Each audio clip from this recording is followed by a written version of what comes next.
नमस्ते अनि हार्दिक स्वागत गर्दछु।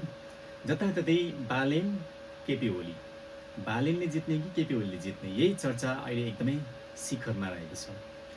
बालेनले जिते पनि जित हो, केपी ओलीले जिते पनि जित नै हो। त्यो चुनावको परिणामले नै देखाउनेछ।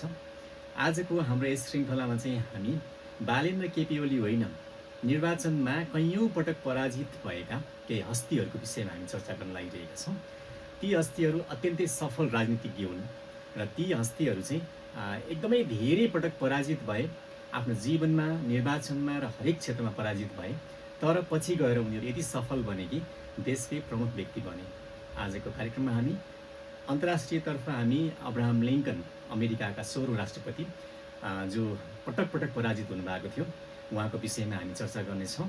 र नेपालकै कुरा गर्नुपर्दा नेपालका पूर्व प्रधानमन्त्री कृष्ण प्रसाद भट्टराई, जसलाई हामी किशुनजी भनेर सम्बोधन गर्नेछौँ, किशुनजीको विषयमा पनि हामी कुरा गर्छौँ, जसले चाहिँ पराजय धेरै नमिठोसँग चाख्नु भएको थियो र उहाँहरूकै जीवनबाट पनि अहिले पछिल्लो समयमा जुन किसिमका निर्वाचनमा चाहिँ कसैलाई पराजित गर्ने, कसैलाई चाहिँ बाइकआउट गर्ने किसिमका कुराहरू आइरहेका छन्, उहाँहरूको जीवनबाट पनि हामीले केही प्रेरणा लिन सक्छौँ कि?